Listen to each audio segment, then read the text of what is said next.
You are listening to Normalized Crime, an in-depth look at gang life and all the effects that come along with it.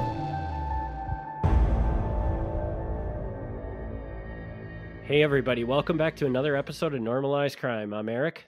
What's going on, Bordeaux here? And we're back with part 2 of our Steve interview. Can you give us a little insight into what we're about to hear, Berto?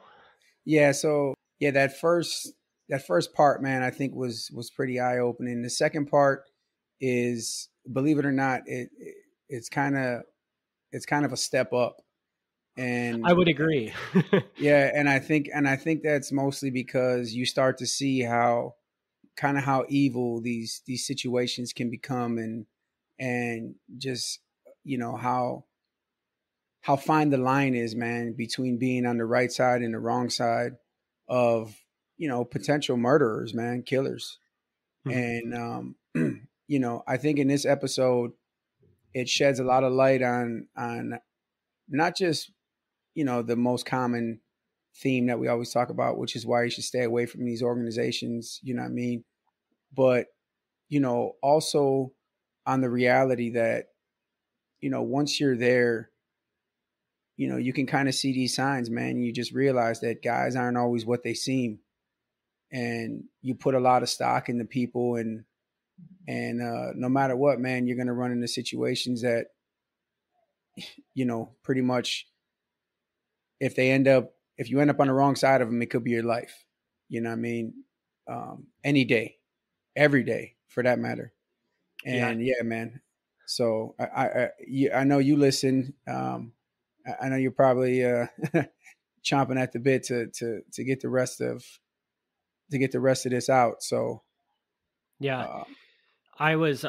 What I took from this episode is just how bad the hypocrisy can take things, because this is like a whole bunch of hypocrisy within a gang that just goes so wrong and leads to so many horrible things happening that, wow, it's really eye-opening. Like, for sure, if you didn't see it before, this story should show it for you, you know? Yep. No, for sure. So with that, man, I hope everybody enjoys it. Yeah, that's all I got. All right, here we go with part 2. There was another situation, like there was a lot of kings that respected me and knew me because I had been a king for 6 years. I had put in a lot of work.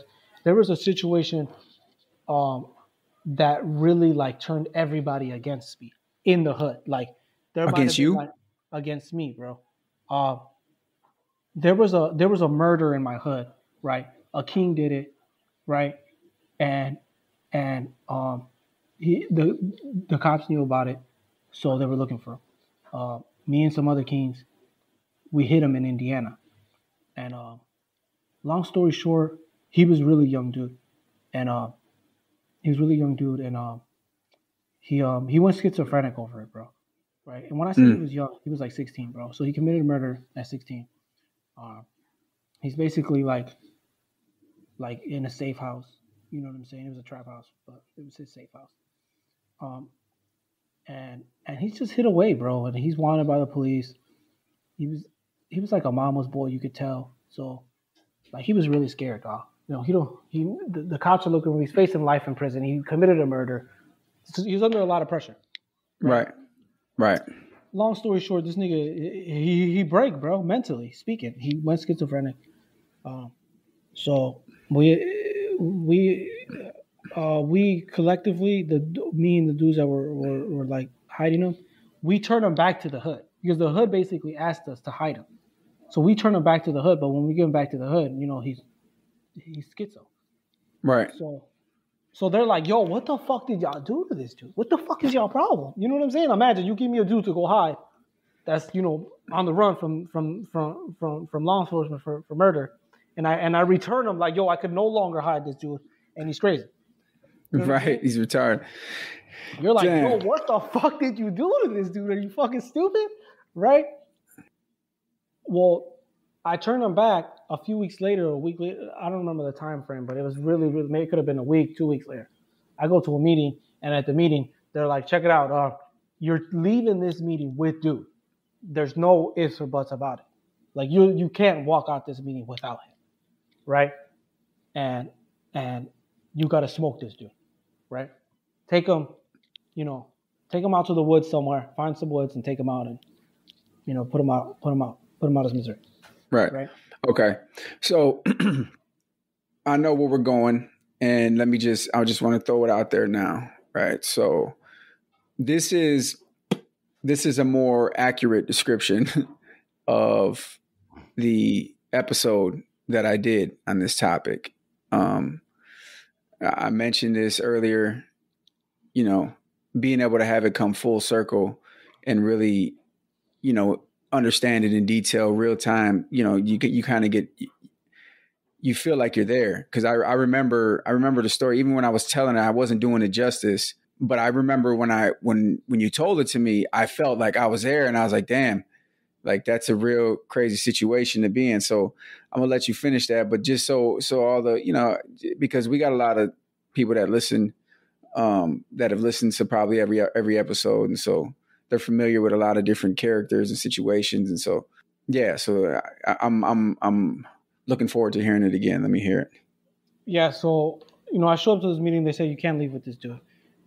I had a huge argument with the leadership, the Inca, which is G, and he, Paulie was gone. He was number 2, but then he left because he was really fucked up, right? But he's a really bitter dude. He's talking all this shit about me, but he's fucked up. So they had a different Casinca, they had different enforcers, and so we, it's like we're in a screaming match, bro, right? Like they're saying like you're not leaving without taking this dude with you, like you're gonna kill this motherfucker. Like, you're responsible for him. Is he in the meeting? He's upstairs, bro. We're like in the living room. He's upstairs in the bedroom. But he's crazy, dog. Like, he's schizo, bro. When I've been around, I had a cousin and 2 friends that were schizophrenic. So I know for a fact he was schizo, right? So he could have been in the room. It didn't really matter, bro. You know what I mean? Like, this he was that gone, bro. Like, He used to be like, yo, I heard your name in the radio. They said this about you in the radio. Like, you and Superman are fucking gonna get together or something. Like, and what that just happened from him being scared about being on the run, or yeah, bro. Like, I think like the paranoia, him being on the run, being so scared. Like, because I had been on pay status. He was a brand new king, dog. So because I'm on pay status, I never got the opportunity to know him. In that time of me being gone and me being on pay status, the hood had grew by like 10, 15 members. But these are all young kids, dog. 13, 14, 15, 16-year-old. You know what I'm saying? Right. So there's a lot of new faces that I don't know, bro. You know what I'm saying? And I don't have the opportunity to get to know because I got a business. I'm hustling on the street, dog.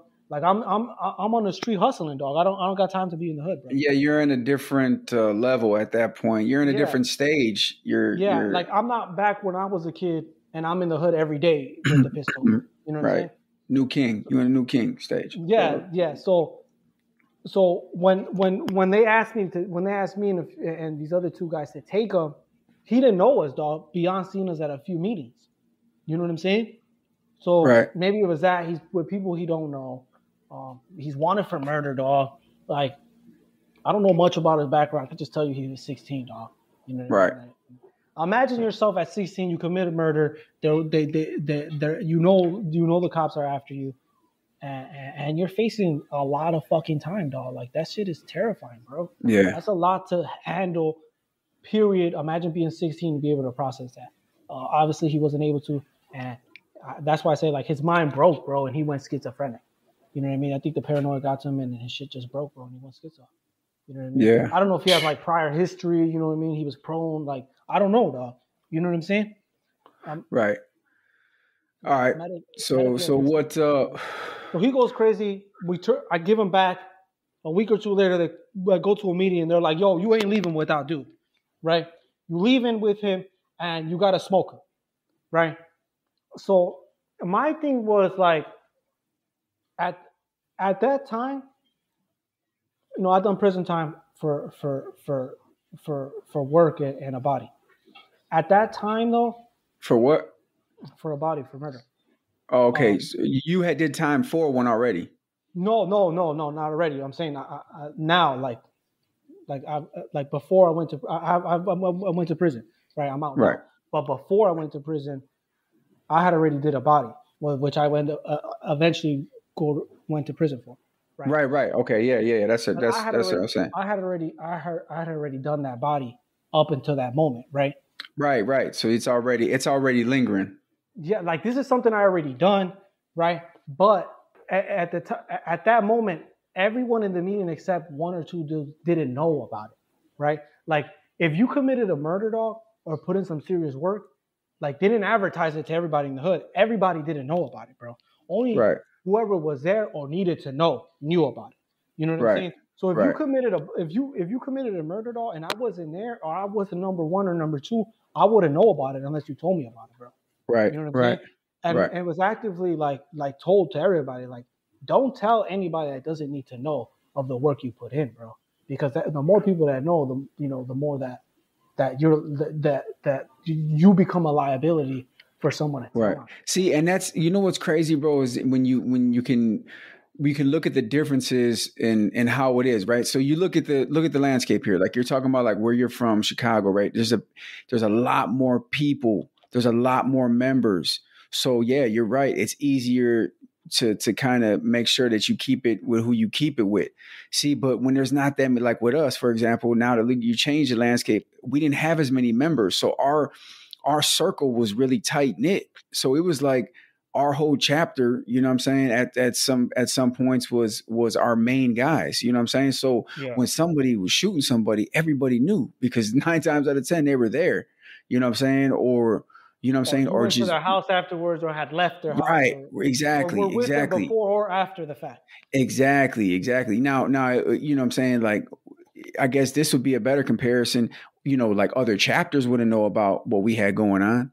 You know what I'm saying? They just knew that we were putting in work because they heard it. Like, man, like 19th Street's out there. You know what I'm saying? So, but they didn't have individual stories or names or tied to any one thing. You know what I'm saying? They just knew the generalization of it. Like, damn, these dudes are out here, you know?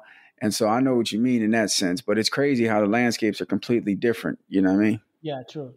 And you learn about shit like that through people bragging, like, so and so did this, or dude telling you, like, yo, last night, like you could go to a meeting and people will be like, listen, guys went out and put in some work, and we dropped someone, or we hit some dudes, like, or the bodies, so and so that got smoked, or the whatever rivals got smoked, we were responsible for that. We did that. Right. But they won't point out names. They won't be like Billy and Bobby did it. You know what I'm saying? And Johnny, like that. That's right. a big no. You know what I mean? If you're so tight with them and they end up telling you what happened, then that's how you know about it, or you would. Right. But it's relevant though. Just so to listen, like it's relevant because everybody's like, oh, you keep everything to yourself. Yeah, in a sense you do. You keep details, but it's relevant because now you gotta let all the people that you care about know. Man, it's war. Like we just took this dude out. They're gonna be coming. You know what I'm saying? Like, you have to let them know. Like, it's always war, but you're definitely gonna let them know when it's intensified because you just took somebody out.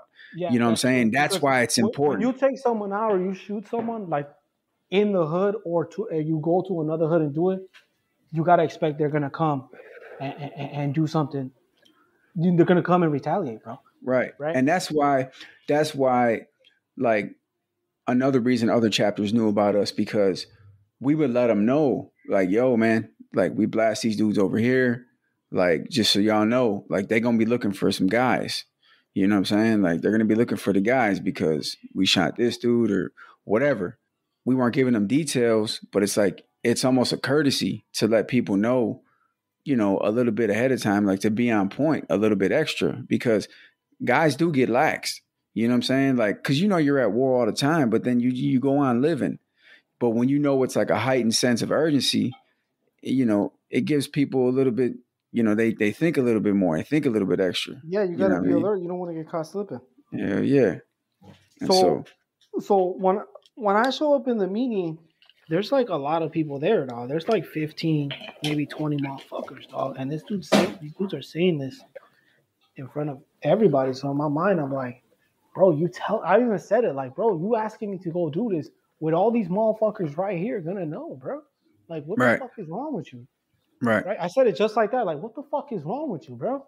He's like, we all brothers. Like, nigga, you good. I was like, nah, we not. You know what I'm saying? Like, you tripping. Right. You know what I mean? At that point in my life, I had seen enough indictments where I seen brothers flip. So in my mind, I was like, nah, hell nah, nigga, you got me fucked up. Like, I'm not going to go put in some work and 15, 20 guys know about it. Josh, 2 years later, gets caught for whatever the case and tells them that I smoked someone, bro. Right. You know what I'm saying? One. Especially because that shit's gonna be high profile as fuck. Like, oh, this person was on the run for murder. He's found killed, execution style. Like you can imagine the narrative that's gonna be behind that, bro. So you're telling me there's not gonna be one of them dudes that are gonna break. You know what I'm saying? That you know what I mean? Like that shit's gonna be, because it's gonna be done nasty. You got to think about it. It's gonna be done execution style, bro. Just like that. Like. Yeah, and they were saying, listen, take him into the woods and just hit him in the back while he's walking. Or right. If you want to do it in front of his face, however you want to do it, that's on you. Just you even will do it, and that's what you got to do. Right. And then the G was standing there, so he's just kind of looking at me, and he had knew about work I had put in. So, and he's like, "You got this, man." And I'm looking at him like, "Bro, why are you doing this, dog? Like, why are you doing this in front of everybody?" Too, like.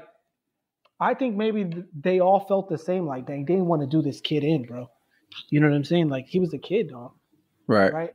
And so, and my other argument was too, the 3-4 other dudes that were there were there when that shit happened, dog. Right. 2 of them were wanted also for the murder. Right. They were hiding, but they were at the meeting. Right. But they were wanted for the murder because one of them had been an Inca. I mean, had been an enforcer, and he called it out. Like, yo, hit dude right there. And Shorty went out and took care of business. Another dude was I forgot the word. He was like a lookout, so he was wanted. And then one of the enforcers that was really driving the situation, he was there, but he wasn't wanted yet. Right? Because they didn't know that he was out there, but he was an enforcer. He was the main enforcer. But they wanted the other enforcer, the second enforcer, because he was out there. He was seen out there on camera, so he was wanted. Right? But as soon as they figured that as soon as they booked dude, because he's schizo, bro. They're in their mind, they're like, this motherfucker's gonna cooperate no matter what. He's schizo. This nigga gone. He's lost. You know what I'm saying? Like, there's no chance of him not cooperating. You know what I'm saying? Like, this motherfucker done lost his mind. So in their mind, they're like, once they book him, because eventually they're gonna book him, right? Because he like your chances of getting booked are high if you're wanted, right? Of getting locked. Yeah. Imagine if you're schizophrenic, like your chances. Yeah, dudes aren't just getting away, bro. Like you're getting caught. Motherfucker ain't even running from the police, dog. Yeah, straight you know up. What I'm saying? Like he can't even actively hide from them. Like so, basically, they wanted you to do their dirty work. That's how I felt. So I started saying that, like, listen, bro, y'all asking me to put in this work. I wasn't there that day. I don't know nothing about the situation, bro. Beyond what y'all told me or in the fucking newspaper, bro. Like I don't know nothing about it. What y'all need to do is keep this between y'all. Like whoever it involves, whoever was there that day that murder happened, that's who needs to take care of this murder right here, bro. That's who needs to do it. And like that was my main argument, right? But for whatever reason, dog, the main dude that was like the main enforcer, he was just like, no, I want you to do it.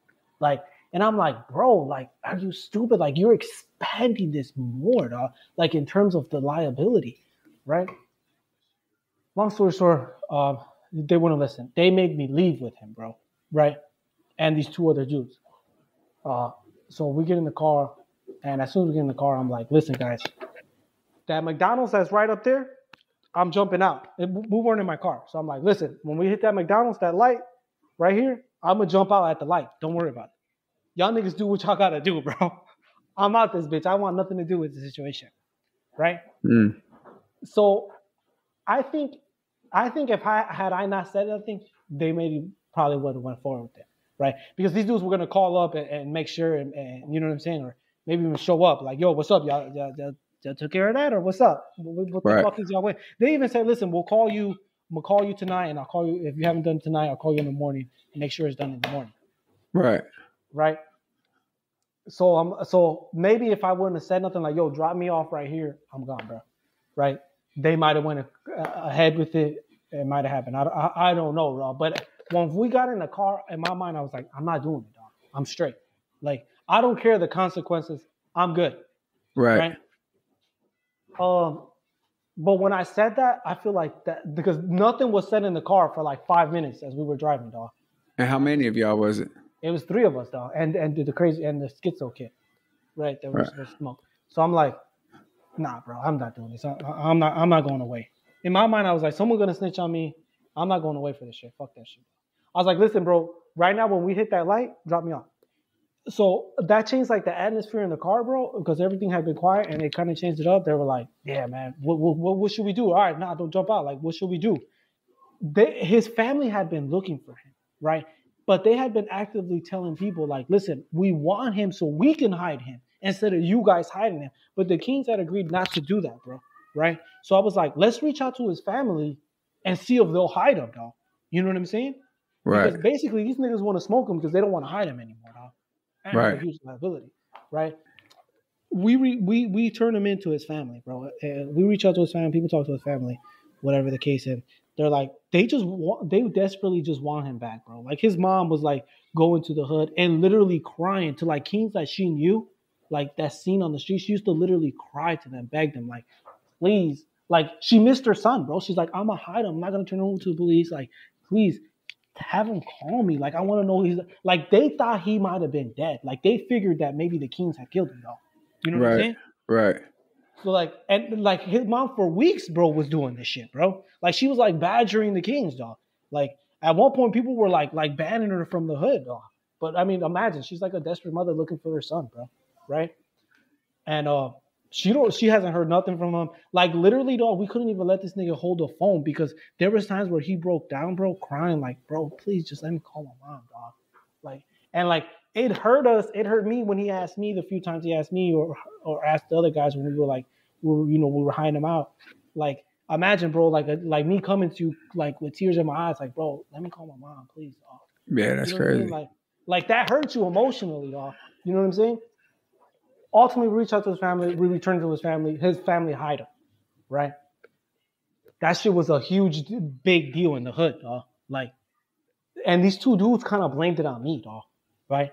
Like, kind of was like, yo, it was dude's idea, dog. You know what I'm saying? It wasn't really my idea. It was kind of agreed upon. My idea was like, yo, I don't want nothing to do with it. And they were like, hold on, wait, let's figure this out together, right? Right. They wanted to make it your idea, right? So this kind of became a big deal, dog.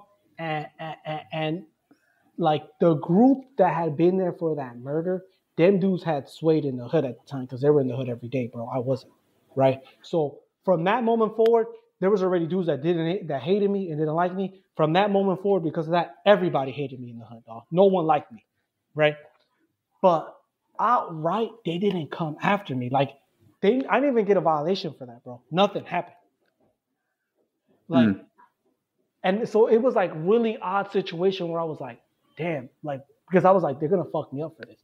Right. But I was like, oh, well, like I'd rather get fucked up than go to prison for murder. Because in my mind, I was like, nigga, if I smoke this nigga, someone's going to snitch. Out of 15, 20 niggas, one of the motherfuckers going to trick on me. Yeah, for sure. So the odds, there wasn't much of a choice in my mind. Right. So I was like, I'm going to deal with whatever consequence I got to deal with. So, but nothing happened. So I found it really odd, dog. So I was like really paranoid. Like these niggas are going to try to smoke me, dog. Right. Because mind you, this wasn't sanctioned by anybody. This was like a hood thing, bro. Because even in the argument when we were having a scream match, I was like, bro, this nigga's a king, dog. You can't even do that, bro. We're not even allowed to kill kings. And they're like, when I said that, dog, our equal was like, shut the fuck up, nigga. Don't ever say that. Like, this is going to stay in the fucking hood, nigga. No one's going to know about it except anybody that's here in this meeting. Like, you know, that I think that was one of the main reasons like it was brought up because legally speaking, inside the Lion King laws, it was illegal what they were asking me to do anyways. Yeah, of course. You know what I'm saying? Like, because he was made already. He was made. He was a king, bro. I can't ask you to go kill another king, bro. You know what I'm saying? Without no matter the circumstances. Yeah.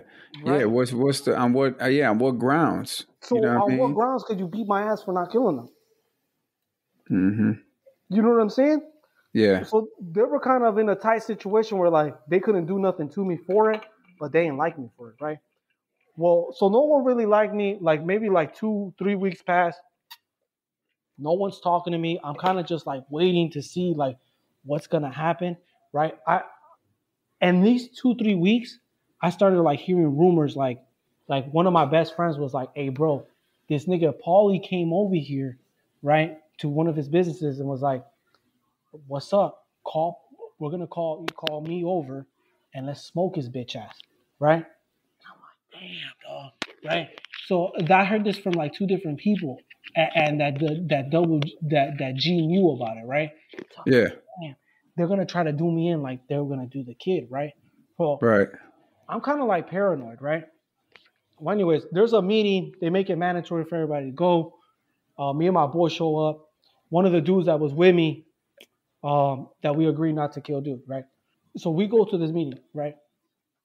When we show up at the meeting, there's only like 15 people there, dog, right? Mind you, Paulie, he hates me for the whole 500-pound situation. He shows up unannounced, right? This is the first meeting, mind you, this is the first meeting that takes place since I refused to kill the kid, right? Right. So I'm like, fuck, like I had even told people, I had told like my brothers, like my girl, other people like, yo, we going to this meeting. This is where the meeting's gonna take place. Like my phone gonna be off, but if I don't turn it on, like within like an hour, like call the police or something. Like, you know what I'm saying? Like I was that paranoid, dog, right? So we go to the meeting, right? And Paulie show up unannounced with the regional Inca. With the regional enforcer, right? Him and the regional enforcer were really tight, so they show up, right? And unannounced. But this is it's unusual for not for Paulie to show up. He was kind of like fucked up still, limping around, right, from his car accident. So it was rare for him to be there, right? He kind of had excuses not to be around because he's he got a fucking injury, bro. So right. But he showed up. But for him to show up with a regional enforcer is really it's unusual. Like if a regional enforcer is gonna show up to your meeting, bro, everybody there gonna know about it, dog, because right. they're gonna roll out the red carpet for this dude. You know what I'm saying? Like the nigga not gonna show up unannounced. You know what I'm saying? And this dude particularly was like such a fucking bitch ass dude, bro. He was fucking bitch, bro. Like I'm like the biggest bitch, bro. I hated this dude with. Hey yo, no, listen. So, like me and you, we're just having a conversation, right? Like 100%. I respect it, but let me explain it, right? So for those that don't know how to read between the lines, like this dude was just a scumbag, man. Like he had all the damn power at his fingertips, and he acted like that, and he was just a bad human being. You know what I mean? He was such a bitch ass dude, such a grimy dude. Yeah. Like for people to understand, like the way the Latin Kings are structured, imagine like Starbucks, right? Every store is a hood, right? And imagine like one part of Chicago, like one side of the, like let's say the south side of Chicago, is a region, and let's say it got 100 stores, right? So every store got a manager, a number one. They got the supervisor or the number 2 and number 3. Every store. That's how every hood is laid out, and one guy is in charge of that region. So one guy might be in charge of like 100 or so hoods, less than that, like 50 hoods. So like 50 stores, right? Right. And he might have like 2 guys, his right hand man and an enforcer. Right. It's basically the same structure of each hood, but just on a greater scale. So you're gonna have a regional Inca, regional Kasinka, regional enforcer. Yeah, like and them regional officers, they'll run 30 hoods, bro. They'll be in charge of 30 hoods. Right. So for one of them, for the regional enforcer to show up, it's unannounced. It's really rare, really odd. And for this dude to show up, he's such a bitch, bro. Like such a bitch. Like to give you an example, like one time they called me, like he didn't have my number, nothing like that. Like I didn't have his number, he didn't have my number. But like my Inca called me and was like, yo, literally at 4 a.m, and was blowing me up, like, bro, could you go to this highway that was like down the street from where I live and could you change this nigga's tire? His tire blew out, bro. I went there, dog. Right? This is 4 a.m, bro. I travel over there.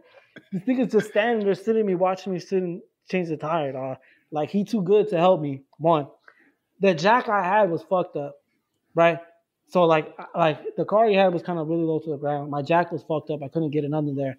Like, he started calling people like, yo, who the fuck did you send over here? This fucking retard. Like this fucking retard, this stupid ass fucking kid can't even fucking change my fucking tire. And I'm like, what the Damn. fuck? Another time he showed up to another meeting and he had like this device, like this wand that detected like electrical signals. Mm-hmm. And so I'm like, yo, where you get that, bro? And he was like, the fuck do you need it for? Like that, like just talk to people like that, bro. Like in such a condescending, belittling. Yeah. And like I didn't even say nothing. Obviously, like I didn't say nothing when he said that to me about changing his tire. I didn't say nothing because he'd get me fucked up, to be honest.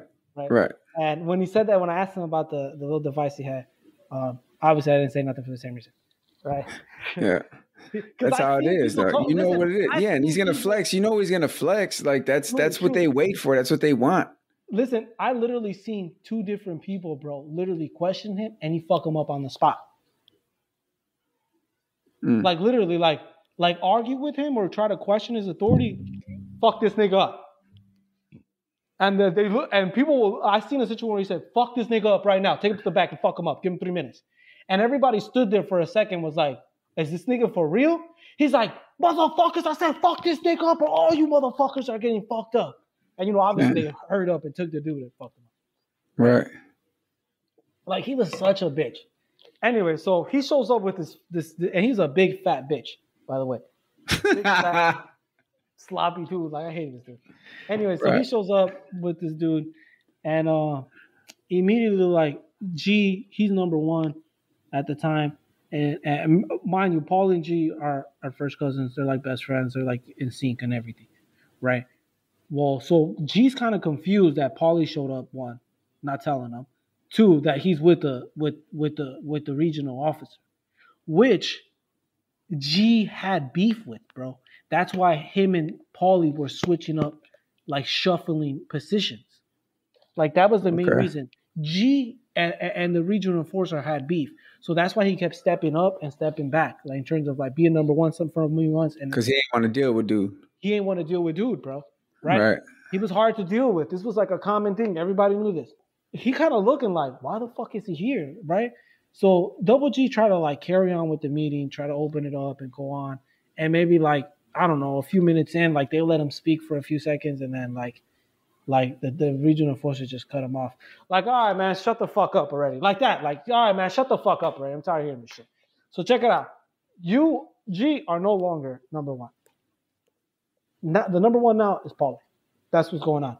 Paulie, go ahead and choose. Everybody that got a spot don't got a spot no more. Paulie, go ahead and choose your position. Your like whoever your administration is. Because when a new Inca becomes Inca, gets elected or gets put in place, whatever the case, he usually like he'll shuffle, like he comes in with his own administration. Like he chooses who's going to be his number 2 and his number 3, and he might have more than 1 number 3s.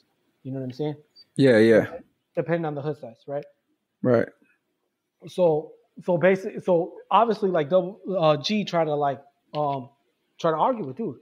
He's like, man, you can't do this. I can do whatever the fuck I want, man. Like this shit's already a done deal. He's like, call whoever the fuck you want, go cry and bitch, like that. Like go cry and fucking bitch and whine to whoever the fuck you want to, right? And G was just like so like dumbstruck, bro. Like he didn't even know what to say. He's like, you know what? I'm transferring. He's like, I don't give a fuck. Get the fuck out of here. What the fuck are you still doing here, you dumb motherfucker? Like belittling him and humiliating him so much, dog. Like he didn't even know what to say. He just like walked out, bro. Damn. And then as soon as he walked out, like Paulie was like, all right, so check it out. You're gonna be my number 2. You're gonna be my number 3. You're gonna be my second number 3. Like he assigned his people, but you could tell the dudes he assigned like knew what was up. Like they were like, yeah, like you know what I'm saying? Like it wasn't like usually like people kind of like celebrated, clap, like, oh damn, you know what I mean? Like it was more like almost like they were smiling, like smirks, like yeah, like nigga, Like we did this. You're like, Right. we just cooped this last administration of this hood. Right. You know what I'm saying? And then immediately, like, he pointed at me and my boy, like, all right, so check it out. You are no longer on pay status, and neither are you. I'm like 19, my boy's 20, right? And I'm like, what the fuck? My other boy, which is Little Juan, which we talked about earlier, he was on pay status too. We're the same age, so he's standing there, he's there, but they don't say nothing about him. They're like, so I'm like I was probably bogus, but I was like, yo, why are you taking me off pay status, right? And then the dude's like, there's a new rule. The enforcer answered, like, there's a new rule. You have to be 25 to be on pay status, right? So I'm like, yo, is Lil Juan staying on pay status? And then they're like, yeah. And I'm like, so this nigga not 25. Why are you taking me off and not taking him off, right? Right. And so right away he's like, listen, you need to worry about you and your situation, and nobody else's, right? Kind of like, so he kind of like shut me up with that. And the way he said it, like, nigga, you need to worry about you. Like you in hot water right now, nigga. Like, you want the ice. Like, you need to be worried about you, my boy, not about no one else. Right. So I didn't say nothing. You know, the meeting didn't like, it ended very soon after that.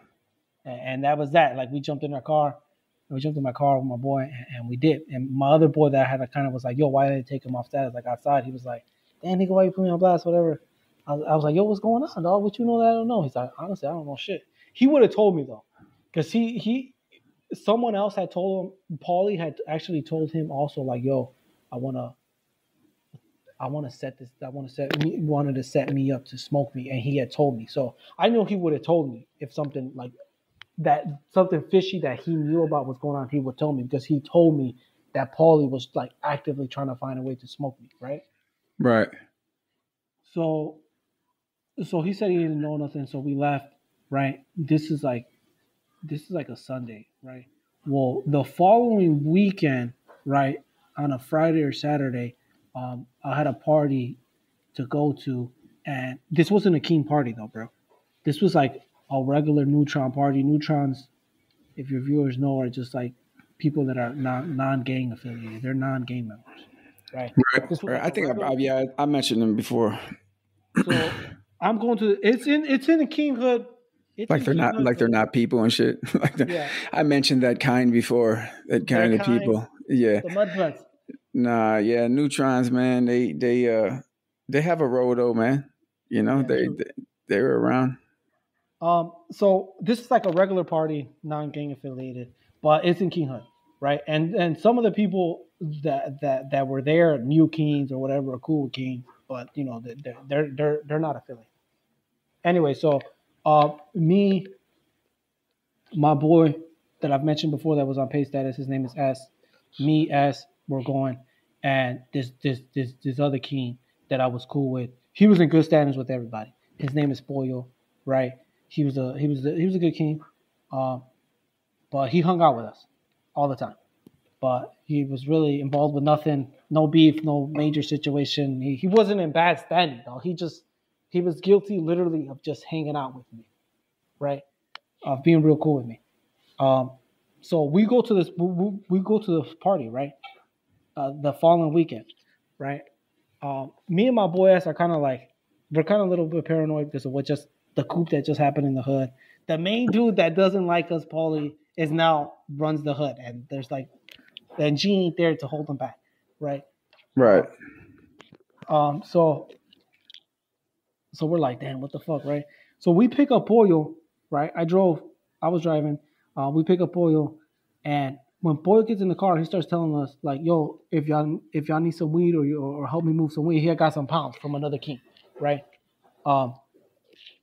Another king from our hood had front of him, not a lot of weed. It was like 10, 15 pounds, something like that, right? So he was like, so when he jumped in the car, he's like, hey, yo, I just got weed from, let's just call this dude Gio. He's like, yo, I just got weed from Gio, bro, right? I just got like 10, 15 pounds from Gio, and what's up? Could you guys help me move it? You guys know anybody that needs some weed? Whatever the case, right? And he just got it like 2 days prior, right? 3 days prior. right? So we get to the party. When we get to the party, bro, though, instead of it being nothing but neutrons, bro, there's like 20 kings there, dog. And this party is a house party, right? Right. It's on a third story. We're on a third story again. Anybody from Chicago knows that in Chicago there's a lot of 3 flats. So we're on the third story. It's like a 3-bedroom apartment. So there's like, I don't know, 40 people there. It's hella packed, right? And there's like 20 kings there. So when we walk in, we're like, damn, what the fuck is there so many? We were surprised. It wasn't supposed to be kings there. We were probably supposed to be the only kings there. Maybe another 1 or 2 off kings. You know what I'm saying? Right. So we were like, what the fuck? How do they even know about this party? Right? So we asked the dude that lives there. He's a neutron. Like, yo, what are they doing here, bro? Right? And this is odd. Kings asking why kings are there, right? Like, this is how you know, like, we're in a fucked up position, right? Yeah. Like, yo, why are so many kings here, dog? Like, ancient kings, right? They think you'd be happy.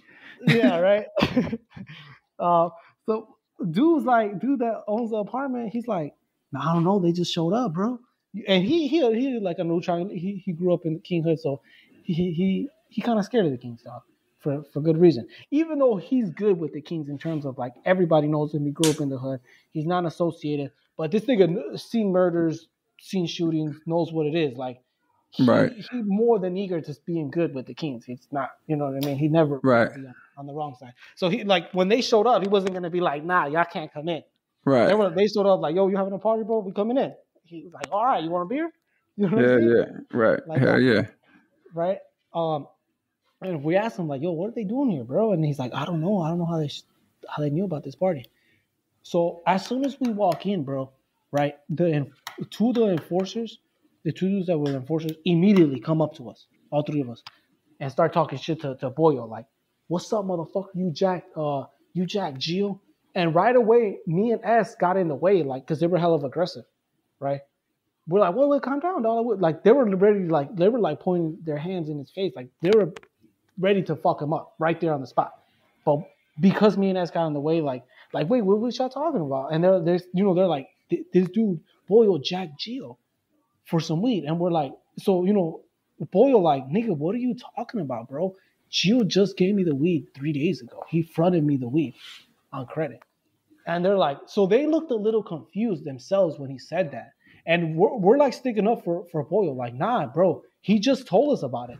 And we're like, I got Gio's number, dog. I'm like, bro, we're gonna call up Gio right now, bro. What the fuck? Like, we're gonna kill this situation right now. Like Boyle, if you jack Gio, they're gonna fuck you up right now, bro. But if not, y'all tripping, bro. Let's call them up. Like, we go in a room because it's loud. So we go in a bedroom, and all of us in the bedroom, we call Gio, we put him on speaker, like, Gio, did Boyle jack you? And he's like, no, what the fuck are you talking about? Like, where is he? Like, is he gone or something? Did he like Gio, like, did he check me? What are you talking about? Right. And Boyle right there, Boyle's like, nah, bro, like, we good, right? Like, and Gio's like, yeah, we good, bro. Like, what are you talking about? Like, you're not jacking me, are you? What the, like, like, he confused, he lost, bro. So everybody in the room, like, the 2 enforcers, like, damn, what is this nigga talking? Like, we like, they realized at that moment they got sent off on a send-off mission, right? So they're like, oh, misunderstanding. Gio's like, Gio's like, everything's good. All right, so we hang up on Gio, and everything's like, all right, my bad. Like, they apologize to Boyle, and we go back up to the party, dog. We go in the living room, we go back into the party, and we're kind of looking at each other like, what the fuck is going on, bro? But before we left the room, we had asked, like, who told you guys this? And they're like, Paulie told us that Boyle jacked Gio, and if we seen him to fuck him up. And we're like, call Paulie. They tried to call Paulie in front of us, but he didn't answer. So we went back. So we went back up to the party, dog.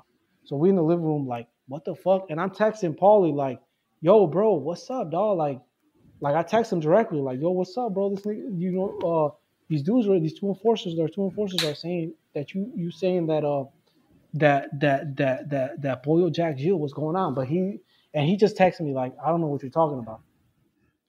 Right. Like, the fuck, bro? What the fuck going on, right? These dudes stay in the room trying to call Paulie, right? Because basically they were on orders to fuck Boyle up. So they got to get in contact with Paulie to tell him, like, hey, we're not gonna fuck up Boyle because we called Gio and Gio said that he didn't get jacked. So Right. We're sorry, you were wrong, boss. Whatever. Well, they finally come out the room, right, and walk towards us. We thinking like they just gonna come and be like, yeah, we talked to Paulie, it was a misunderstanding or something, right? Well, they get up to us, they like kind of stand next to us. I'm like, yo, what's up? What's going on? Everything good? And they're like, yeah, we talked to Paulie. Don't worry about it, it's a misunderstanding. And then one of them just cracks Boyle with a bottle, bro, with a Corona bottle over the head. Bam, boom. So they start fucking them up, right? Like they kind of rushed them. Mind you, listen, there's 20 kings there, dog. No one knows what the fuck going on except the two enforcers that are there to fuck Boyo up, and me, S, and Boyo, right? But we only know what happened since we got there, right? So, but outside of them 5 people, us 5, no one knows what's going on. But just to put some context, if you're at a party, right, or a get together or whatever the fuck, right, and you see a king or a group of kings, 1, 2, 3 kings, start fucking someone up, there is no questions to be asked. You're supposed to go over one king moves, and fuck them up. One king moves, all king moves. Yeah, that's how that goes. That's how motherfuckers. Yeah, that's how most bullshit gets started, bro. Yeah, true. So, we're at a party, people are drinking, getting fucked up. So, as soon as these 2 dudes started fucking Pollo up, bro, it was like fucking cockroaches on fucking, I don't know, you know what I'm saying, on food, the fucking flies on shit. Right. Immediately they see someone fucking up, everybody just like rushed over there, bro, and started bombarding us, trying to like get a punch and a kick in, bro. So like I kind of fell over, like S got out the way, they start fucking this dude up, and I'm like as soon as I got on my feet, because I stumbled over, I was like, yo, what the fuck are you doing? Like I'm telling them, our main enforcer, like, what the fuck is you doing, bro? Right? Mind you, let me stop for a second. Mind you, not only if one key moves, all key moves, but if the kings are, this is a law, if a bunch of kings are fucking up another king and you stand there and do nothing, that's illegal. That's standing idle. That's a violation. Yeah, stand idle, yeah. Right? So I'm basically standing idle, like, yo, what the fuck going on? What the fuck is y'all doing? Like, I'm grabbing our enforcer, like, what are you doing right now, bro? Like, nigga, we just talked to Gio, dog. What the fuck is you doing? And he like, what the fuck is you doing, motherfucker? Fuck this nigga up. And I'm like, what? He's like, I said fuck this nigga up. He's like, and he even said, nigga, you standing idle if you don't fuck him up. And it was just like a stare down. I literally just didn't move for a second. I was like confused, like, what the fuck? Right? And like they fucking him up, bro. This nigga's like trying to like run around. They're dragging him. And like I stood there for like a minute, and then I was like, dog, they gonna fuck this nigga all the way up. Like they trying to stomp this nigga's brains out, bro. Niggas are already fucked up, like hella drunk. You know what I'm saying? Right, like, right. I'm really cool with this dude. I've seen this happen to people where people get stomped out, like unconsciously, they end up in a coma type of shit, bro. Right. So I'm like, damn, what the fuck? Like, there's like so many commotion. Like our enforcer like went back to start a fucking dude up and shit. And I just stood there though for a minute, And niggas are like fucking this nigga up, right? So I'm like I said, I was cool with him and I felt bad. And I know I've seen what happens when they just stomp you out. So I was like, I'm gonna help this dude, dog. So I go in there, like I kind of like push my way in, bro. And I start dragging this dude towards the door down the hallway. Mind you, they fucking him up. No one's stopping me from doing this because there's so much commotion in such a tight space. It looks like I'm like I might be trying to fuck him up too. Like you don't know. Like there's that much commotion. You can't tell the difference between. You threw in an eye gouge or something to play it off. Like, bro, when I say I was dragging him, I literally grabbed his leg and was dragging him down the hall where they're stomping him out and punching him. Okay. So it doesn't look like maybe I'm taking him somewhere. I don't know. You know what I'm saying? It doesn't look like I'm helping him too much. But my intention was to get him to the door, open the door, and have him run out. You know what I'm saying? Right. But by the time I get to the door, someone pulled out a gun, though, right, and tried to shoot the nigga, bro. In the party. inside the party, dog. Like, this is how drunk and fucked up niggas were. They tried to shoot him in the party. Like, nigga pulled from another hood. I don't know his name. I didn't know him. I've seen him around. But he pulled out a gun and was about to shoot this nigga. I literally grabbed his hands, dog. Right? I grabbed his hands and stopped him physically from shooting this nigga, dog. Like, we're struggling for the gun. And another king from that king's hood literally came up behind me and started choking me, like put me in a chokehold, dog. Right? And I'm trying not to let go of the gun, right? And kings from my hood that didn't know what was going on, they just seen me getting choked out by another king, kind of jumped in, bro, for me and my defense. Like, what the fuck is you doing? You choking out a king, you know what I'm saying? And so there was like a big commotion between my hood and another hood that kind of like, it died down a little bit. Like, niggas, like 4 or 5 niggas kept fucking boil up, but like the 10 niggas were kind of like pushing each other and arguing because this nigga was choking me out and he wouldn't let me go, bro. Right? He wouldn't let you go? He wouldn't let me go because in his mind, all he seen was me grab the gun from trying to take the gun from a king from his hood, right? So he naturally, like, imagine you see me, you don't know me, or you and me are kings from the same hood, and you see a dude trying to take a gun from me, bro, and you kind of standing behind him, you're gonna choke that nigga out. You know what I'm saying? Like, nigga, what the fuck is you doing trying to take a gun from my boy? You know what I'm saying? Right, yeah. So, and naturally, the kings from my hood that didn't know what was going on, that was just there, jumped in like, yo, why are you choking him out, right? So there's that commotion. Finally lets me go, and they tell him like, he a king, he good, we're not fucking him up, right? And I'm looking over at S like, open the door, dog. Open the door, bro. Open the door, dog. I'm even like this, like, nigga, he closer to the door to go outside. I'm like, open the door, bro. Right? I'm pointing at the door, like, open the door, bro. Like, I didn't even try to defend myself from dude choking me out, bro, because I was just so focused on getting Pollo out. Like, they're gonna kill this nigga, dog. All right? Like, the nigga just tried to shoot him. I didn't even acknowledge him choking me out, dog. Like, I didn't care. You get what I'm saying? Right. And so finally, I kind of like, once like they were kind of like arguing with each other, I kind of got away for a second, and I opened the door myself, and I pulled it open, and I tried to drag him out. In the commotion, everybody goes back and focuses on dude, and this is how fucked up and how much commotion there's going on. That the dudes are like they start saying like saying my name, like, yeah, throw him out. That's a great idea. Throw him over, bro. Because as soon as you open the door, there's a balcony, bro, to go, and you could throw, you could go over, bro. So they're like, yeah, throw him over. That's like a great idea. So everybody literally starts trying to pick him up and throw him over, dog. The 3rd floor. You get what I'm saying? Yeah. And he's like holding on to like the railing for dear life. And they're trying to push him over. I'm trying to drag him back over. And like in the commotion, like people are pushing each other. He kind of like falls back over instead of going over. He falls back on the other side. And I just push him down the stairs, dog. And he like rolled down, 3 flights of stairs or whatever, but he didn't go over though. You know what I'm saying?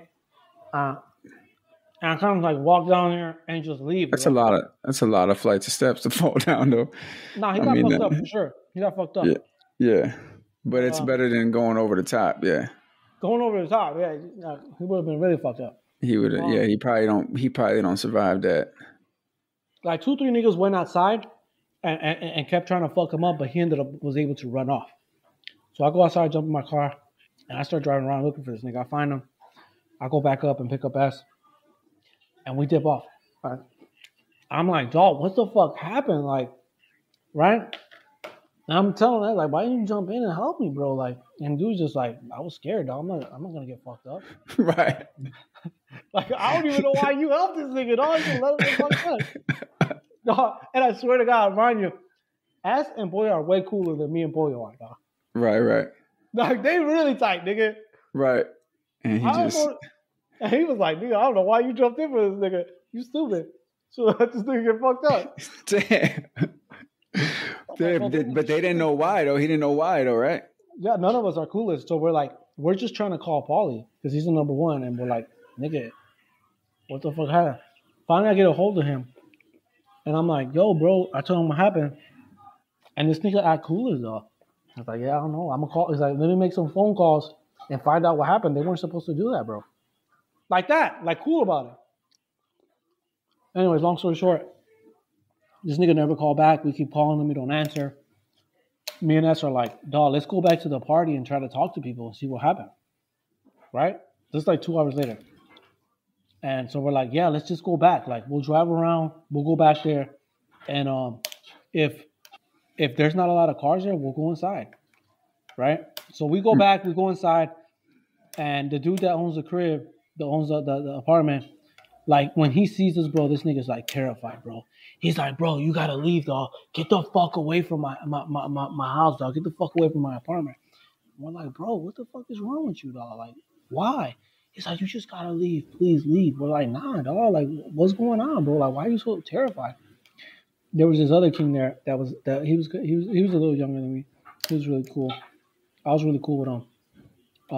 He the only king there, dog. There is no other kings. Like the party was dead already, right? There was like 10 people left. No one was a king except that kid. And the dude that owned the apartment was there. But he was like terrified. I'm like, yo, what's going on? Like, I asked the king, like, yo, what's going on? And he's like, bro, they just had a meeting here. And at the meeting, they put you and this dude S on Soul's, dog. And the niggas said that since y'all niggas are gonna probably get indicted anyways, and you know about dude, and you let dude go, you know about that murder, and everybody that was there, if you get caught for something and you snitch, you're gonna tell everybody about that, and you didn't smoke, dude, and you stood idle where they fucked up oil. They're gonna warn you on SOS, and because of that, they're gonna smoke your ass. So if you get indicted or something, you're probably gonna cooperate or something. Damn, dog. So and then, like, after that, I just never went back, dog. But like basically after that, I was on KOS. Ultimately, like a few weeks later, I got in a big shootout with the Kings. They ended up burning like partially my mom's house. They cocktailed it while everybody was in there. And then ultimately, I ended up getting indicted later with the Kings.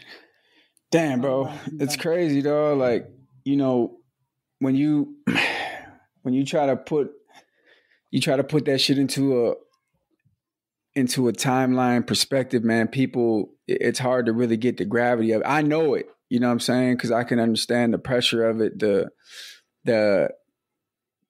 constantness of it. Like, there's no break in it. Like, it's all day, it's every day, you know what I'm saying? And so I can imagine, like, all those scenarios leading up, because we're dealing with the same kind of animal, the same kind of structure, the same kind of beast, you know what I mean? Like, obviously yours is on a different scale because you got so many more members there.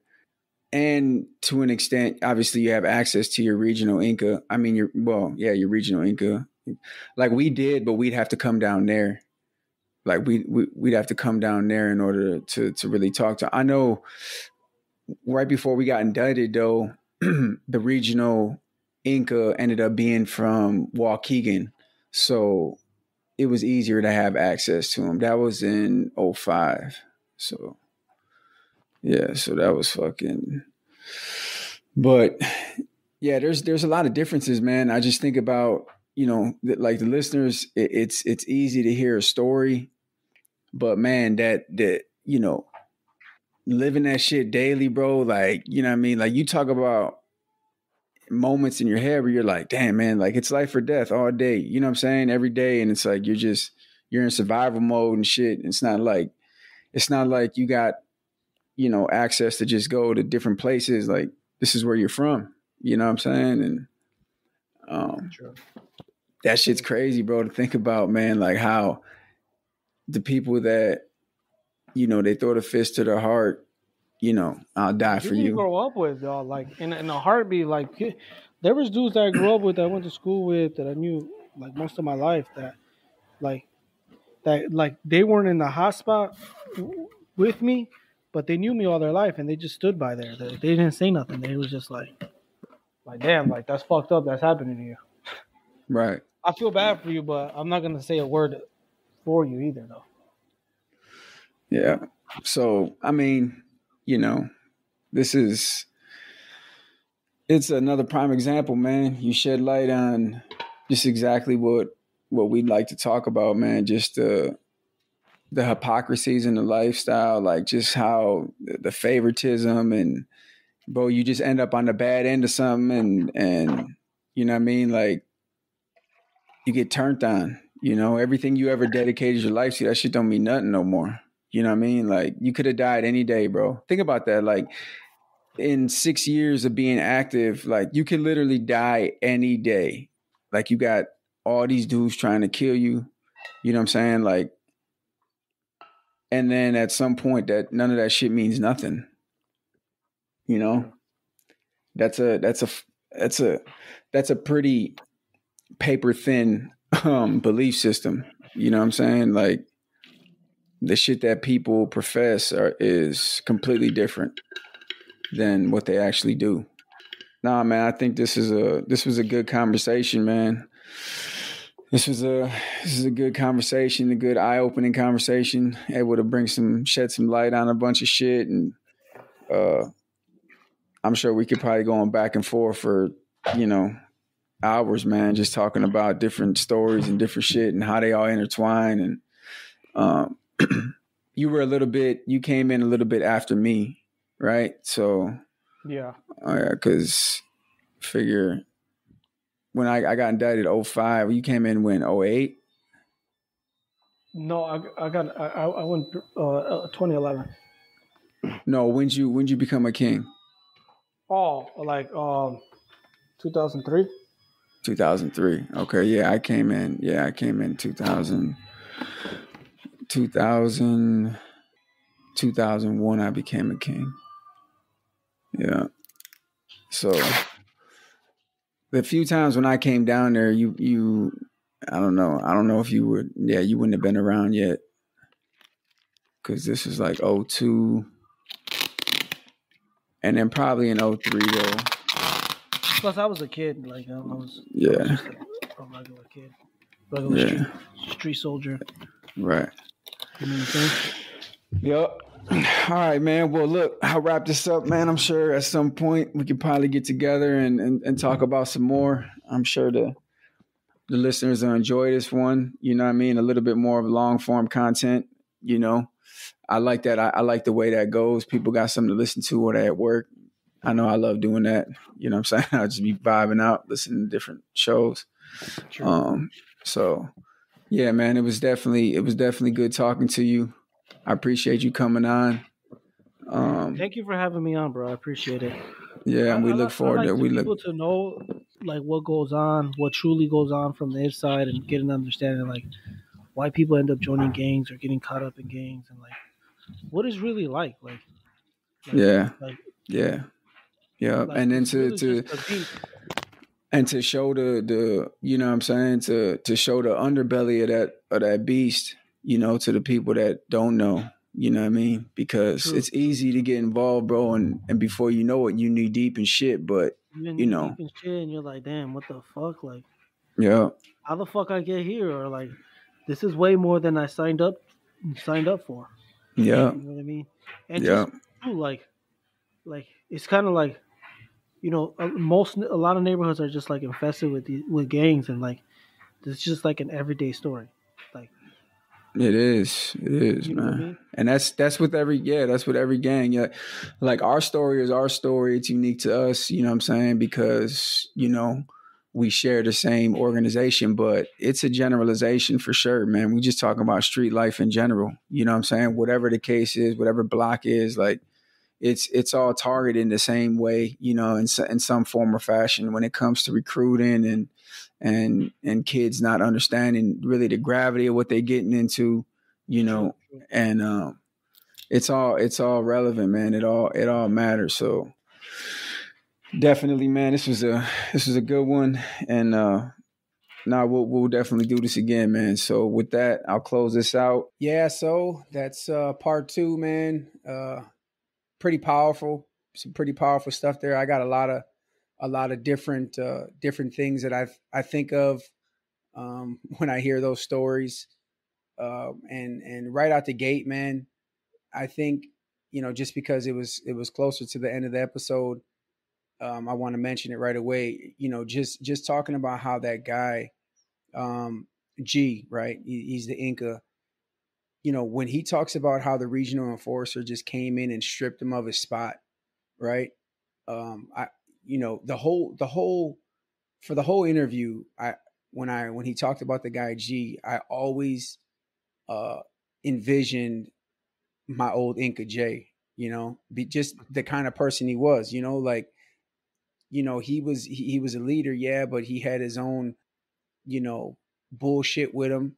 And yeah, he was always in good standing, but you know, he was kind of a piece of shit. And then look, in the end, all them years, them 20 plus years and all that time he was an Inca, and the regional enforcer just came in and stripped him like he was never nothing.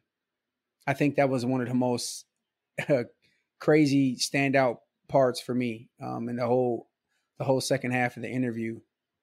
Mhm. Did you know a part I'm talking about? Yeah, yeah, and I mean, I just think this whole story, if I can't believe that this would actually happen in I mean, I guess I shouldn't probably say that because anything's possible to happen, but just to have all the chaos that happened and you know, I don't know, just being asked to kill because Yeah. if I understood it right, he was basically told he had to kill his best friend or something. Did I get that right? Well, he wasn't his best friend, right? But they were pretty tight. But they were tight, yeah, Yeah. and you know, but even it not being your best friend, it's somebody that you see all the time. You know what I mean? R- It's somebody that you're doing, you know, you probably done some dirt with. You know, you see this guy around. It's like, you know, you got to go kill him based on what, you know. Right, and really what they were trying to kill him for was not even legitimate, if I understood it right, correct? Yeah, there was never there. Yeah, there was never It, even a solid answer behind this whole, you know, conspiracy theory that they put up. You know what I mean? yeah, and I took it as that somebody just had a personal vendetta against this person and said we're going to off him, even though there was no real reason to. Right, right. Yeah. Which, So and really, when you think about it, that that is terrifying that that could have happened, and when you really break it down, like how easily could that have happened to you? How easily yeah, could that have happened to anybody that gets into this lifestyle? Because if the wrong person gets in power or you piss the wrong person off, I mean, there's nothing there to really prevent that from happening, you right. I know? mean, we seen it. I mean, we kind of seen it on a lesser level. Like I've talked about instances, like even like with on for 23rd Street with Fat Boy and Hector. You know, like how, you know, Fat Boy basically used his position and kind of his standing on 23rd Street to basically rob Hector and X him out. You know, it's just one of those things, man, where a situation where, yeah, if you don't know the right people, you know, during these situations, it's not going to work out well for you, you know, and these situations are magnified because you see that these guys, you know, for the most part, were good standing kings. It's not like they were like, you know, shisty dudes who were looked down upon. You know, these are guys who were active members, paying their dues, putting in work. You know, I mean, all the above, and yet, um, you know, it's almost like, you know, when things are going smoothly, it's like the guys got to pick off their own prey, so to speak. You know what I'm saying? Like you know, in this instance, it's like, why are you bringing that inward for a bunch of your own people? You should be focused on all your enemies and all the people that are trying to hurt you. And instead, it's like, you know, wow, let's find a reason to do something to this guy or this guy, you know, somebody who's not in line with our narrative. And yeah, man, it's crazy because it really hits home for me, man, because when I had these conversations with him in person, you know, everything is so similar about how the lifestyle is. And we were in two different spots, but everything is so similar. And so I feel, you know, I feel it as he's describing it to me. You know what I mean? Like, damn, man, like how would I feel in that situation? Or, What Yeah. would it be like in, like standing in that meeting, I wouldn't want to be him. You know what I mean? Yeah. And one of the things that threw me off a little bit on this, and I know we've discussed this in a previous episode at some point in time, but he was talking about how at one point in time, him and somebody else, I can't remember who the other person was, got taken off of pay status. Right. Yeah. Remind me, what does that mean? I'm assuming pay status means that you have to pay dues. Am I right So on? so pay status is everybody has to pay dues, but pay Okay. status is basically a status that it's typically designed for like the older guys who got kids and they got families, and pay status basically allows him to pay a certain amount of money to the hood and not have to show up to certain meetings and do things like that, because um that part of their career is kind of passed them up. You know what I mean? Like they're not in the street anymore. They've done their dirt, but they're still active members, so they have to pay a little more. When you pay dues to the hood, it's going to be a certain amount. But when you're on pay status, you're actually paying to be on that status as well. You're paying, you're contributing to the hood, but you're paying to be on that status because you can't be active and contributing to the hood in other ways. Does that make sense? Yeah, so basically when they took him off of pay status, it meant that he had to be active again, basically, right? Okay. Exactly. And that's why it was so, for somebody who had went and started a business and, was working, it was devastating to him. You know what I mean? And not only that, is the politics behind it. He didn't want to be involved in the politics anymore. You know what I mean? Mhm. He had done that for so long. A lot of these guys that were in at this point were coming in. They were new guys, and that was another point, man. How about that? How about when they're standing in a circle and basically telling him he has to kill this dude in front of everybody? You know what I'm Mhm. saying? Like all these witnesses. Yeah, I mean, that's crazy, right? Because I don't know, in your time, if that, well, did a kill order ever come down in your time per se? No, well, no, nothing directly like that.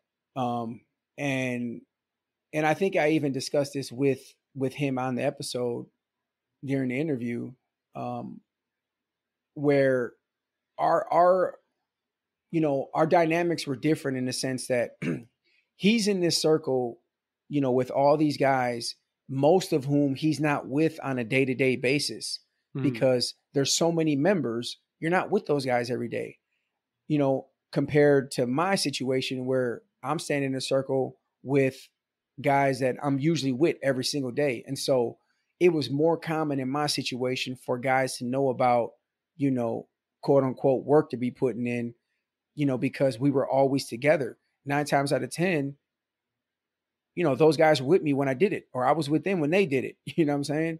And Right. so in his situation, it wasn't like that. There's people that would never know about the work you were putting in, even if they were in your own chapter, because you just weren't with them a lot.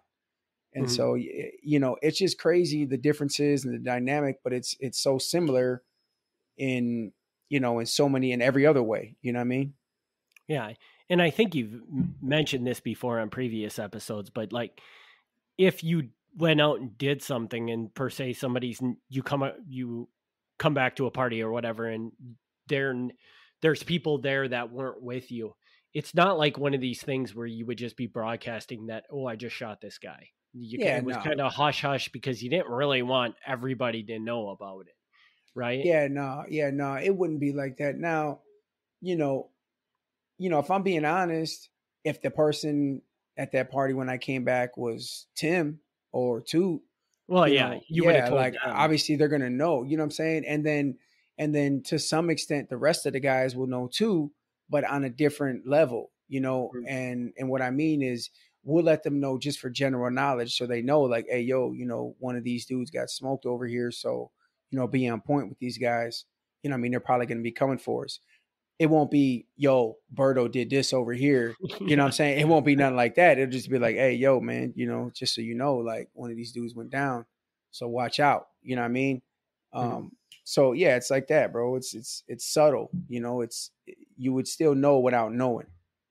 And from like you said, you never really had per se a kill order. But if that were to happen, you would think that it would kind of be done in private, away from everybody else, so that to not completely expose you. Yeah, and it's such a stupid move, just on like the Incas part. Like, bro, like you're literally your first hand, you're going down for murder, bro. like I understood the element where, you know, where Steve was coming from, in a sense, like, yo, I'm gonna be the one doing it, so obviously I'm gonna get banked. Like, yeah, for sure, you're going down, bro. But not only that, he's going down too. You know what I'm saying? Like, the Inca's going down too, because everybody's gonna be like, yeah, he ordered it. I was standing right there. You know what I'm saying? That's a great point. Yeah. Right. So it's like, man, this dude had to be really, really dumb. But that just goes to show that, you know, it's about the greater politics. Whatever politics they had behind that decision, it was more important than their own well-being, which is crazy to say, but it's true, man. And that's how these dudes are. They come up with these you know, these different philosophies on how to lead, and you know, everybody has their own little say so that they're involved in their leadership, and that's how that favoritism shit happens, and hypocrisy shit happens, and you run into situations that I've been into a million times, that Steve's been into a million times, and to be fair, that other guys have been, that I've put them through, because like I said, man, I'm no better. You know, I was a hypocrite just as well when I was in leadership. You know what I mean? I had favoritism, all that shit. You know, so, you know, my point is to never exclude me. If anything, it's to use myself as an example. Mm-hmm. And you had mentioned earlier too about how G reminded you of J. Yeah. Yeah. Do you think J had, because I believe you mentioned before that Jay kind of, at least in your time, had a short run, so it wasn't around that long before it was kind of gone. But do you think, given him the time, would he have gone to the extent that this story goes to? Could you see him capable of that, or do you think G was just like a really bad version of Jay? No, for sure. Jay was a dirty dude, in every sense of the word. You know, he claimed to be a nation man, but was the farthest thing from it. I mean, from the day one, right? Let's just call a spade here. From the beginning, when I became a king, when I became 19th Street, I was already made. I already got my crown. I'm 13. He's 16. He slept with my girlfriend, right? Who ended up being my kid's mom. Now she's 13 too. So that right there, right out the gate, shows the kind of, that's loyalty, you know what I mean, to somebody who you're calling your brother, who you literally was, you were just the one who basically okayed me become a king. You know what I mean? You were standing there when everybody voted for me. And so it's like, damn. So that's one, right? And then he had a checkered history from there, bro. Just conduct that was, really, really sketchy, and really, really just foul, bro. Foul conduct, even like giving out violations for not necessarily nation issues, but his own issues. You know what I mean? Like, there's a difference when you put that in there, you know what I mean? Your own personal feelings. And so, Jay was capable of all of it, bro. He was capable of everything that the dude G was. And I seen a lot of those same characteristics, and that's really what reminded me of him. You know what I mean? And even up until this point, I talk about it now. Like, I think it's pretty clear. It's pretty evident Jay cooperated. I think if people want to deny that, that's fine, but the proof is in the pudding. And I'm not here bashing him. Listen, I cooperated too. It is what it is. I seen it for what it was. I guess, the reality is I don't hide behind my decision. I understood why I made the decision. Not everybody has to agree with it. You know what I mean? I live with it. I know. But yeah, that, Jay was, Jay was capable of it all, and so was I, bro. You know what I mean? That's what I'm saying. This lifestyle breeds just um these kind of humans. You know, like as righteous as a person can be for a period of time is as unrighteous and evil as a person can be for a certain period of time, and that's built within that lifestyle, man. There's there's very few people who you can say don't have any stripes against them, you know what I mean, who like are 100% good solid dudes, like look at, like I give my credit and I tip my cap to like Champ and Boy. Obviously Champ's in his own situation right now. I don't know what he's got going on, but Boy was always he's always but like I said, that's this version. Who's to say that somebody that knew Boy in a different lifetime has everything good to say about him? You know what I mean? I don't know. I don't Mm-hmm. know. But Well, yeah, yeah. so Yeah, and you really think about it is that it's all perspective, and a person that you thought was a good guy, somebody else, if you brought him on here, might say, "Oh no, that guy was a monster," you know. right, right, So, right. Yeah. I mean, there's a lot of people that disliked me during my era, and rightfully so. I was a piece of shit, but but there's a lot of people that would have laid their life down for me, you know. And I think that says a lot about the kind of person I was, good or bad. well, all I can say is that if anybody listened to this story and still thinks joining a gang is a good idea, um, I don't know. I don't know what you're smoking. So, Yeah, I think at this point, man, I think a lot of our viewers are educated. I think they understand. Obviously, what I say isn't gospel. You know what I mean? I can only give you my point of view and my perception and my experience, right? And let everybody make their own decision and draw their own conclusions.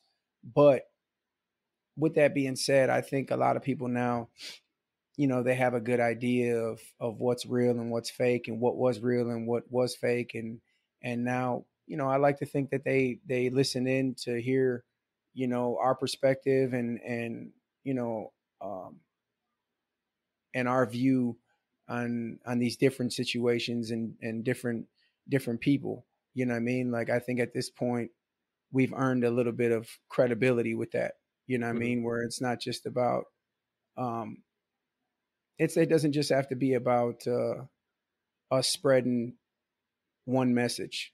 You know what I mean? I think we have a lot of value that we bring with all the different people that we've talked to, man, and all the different situations that we've come across in our own lives. I think this channel is developed into something a little bit more.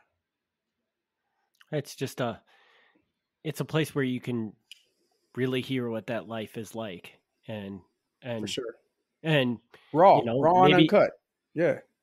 and maybe it's not maybe it was a little limiting initially because it was only one perspective, but now we're bringing in more perspectives, and um I can tell you, because I've listened to all the the other interviews that Berto has done, and I can tell you that there is nobody that's going to bring a better perspective than Berto does, because I think it just keeps getting worse and worse from the interviews that go through. Yeah. Yeah. Well, I Like it mean, gets scarier and scarier. yeah, you get to see the underbelly of a lot of different areas of the country, man. I think I'm blessed in the sense where I've got the ability to talk to people that been through situations similar to mine, whether it's more intensified or less intensified and different parts of the country. And I think that's what's cool. I mean, we can bring that different element, into it. Yeah, man, I'm glad we needed the chance to pivot. We needed a chance to refresh, but yeah, I think we're bringing a lot to the table, man. Yeah. And I just want to give a little, you mind if we give a little drop on what's coming in the next episode? For sure, for sure. So, all I want to say is when you tune into the next series of interviews, you're going to learn on why you never, ever, ever want to go to prison in California. Mm. In fact, after listening to the interviews for the next series, I've thought about never going to California again, just to make sure I don't end up anywhere near a prison in California, because it's horrifying. So Yeah, listen, man, I think you know, if we're being fair, right? Let's just call this is my perspective. Everybody in the country, every region of the country, right? And you'll notice it when you go to the feds, right? Anytime people that are in the feds, um, you almost get territorial, meaning you represent really really hard where you're from. And what I mean by that is like guys from Milwaukee, guys from Wisconsin, when they go to the feds, obviously we don't have a super big population that's going to be in the federal system, and so you kind of hold on pride wise to what you love. Like, so for us, it'd be like our sports teams, you know what I'm saying? Like what we're known for, like the Bucks, the Brewers, you know what I'm saying? Like, and that's how it is. Everybody like in different regions, they hold on tight to what they are. It's like New Yorkers, they think that the world started in New York, and you know what I mean? And then you got we just lost every one of our New York listeners. Good job. Well, it's the truth though, you know what I mean? And I had like some New York friends that were good New York friends, and I still got New York friends to this day. But literally when you talk to them, bro, they think New York's you know what I mean, the whole world started there. And so my whole point of saying all that is what are you known for? Okay, well, like Chicago is known for the motherland of gangs. Like when people think of gang activity, sure, there's Bloods and Crips on the West Coast, Bloods and Crips on the East Coast, and there's gang activity, hard gang banging all across the country. But when you think about the motherland of gang activity, it comes from Chicago. Well, I can say this. When you think about the motherland of organized prison crime, it's California. And it's horrifying. Yeah, and California and California has the politics, bro. It's the crazy. It's a whole entire world, bro. That is dynamic, and it's dangerous, and it's just crazy to get into. And I'm looking forward to the episode as well. And yeah, bro, it's definitely something. And he won't be the last. He won't be the last person that I have, California wise, because I got some other a different perspective of a California element. Yeah, I mean, when I listened to those interviews, if you remember a long time back, we had a guest on, and I think he had started in Chicago as a Latin King, but then somehow he ended up working with the drug cartels. And he ended up in prison in Mexico. Right. Yeah. And the stuff that comes up in this interview reminded me a lot of the stuff he was talking about in Mexican prisons. Yeah. And I couldn't believe that. Like when I heard that, I was like, wow, that is scary. And then, but I could never have imagined that kind of prison system existed here, Yeah. It's and the difference, the craziest difference is that a lot of that shit that goes on, they're done in like max prisons with like very minimal movement, restricted movement. Like the bro, the sophistication that these dudes end up developing by just doing time in these prisons bro, it's mind blowing. I'm telling you, like, yeah, they created that level of prison politics and sophistication. California definitely they get the credit for creating that and setting that precedent. Yeah. So we should probably stop talking about it. Otherwise we'll give up everything that's coming in the next episode. Yeah. But with that, do you got anything else you want to talk about, or should we wrap this up? Nothing. Just, I appreciate everybody coming back to the show. It was a little layover, but we're back, true to our word. Once again, we appreciate everybody. Just like, subscribe, join the Patreon. Obviously, we do have a YouTube page. It's important for everybody to get on there, like and subscribe and follow the channel. We appreciate everybody and just thank you and hope everybody enjoys the content. In addition to the YouTube page, we also have a Patreon that you can find at patreon.com/normalizedcrime. So check that out. And we also do have an email address that you can reach out to us with any feedback at normalizedcrime@gmail.com. And we will be back next week with the Patreon and in 2 weeks with the mysterious California episode that we spent way too much time talking about in this episode. So thanks everybody for tuning in, and we'll see you on the next one. Peace.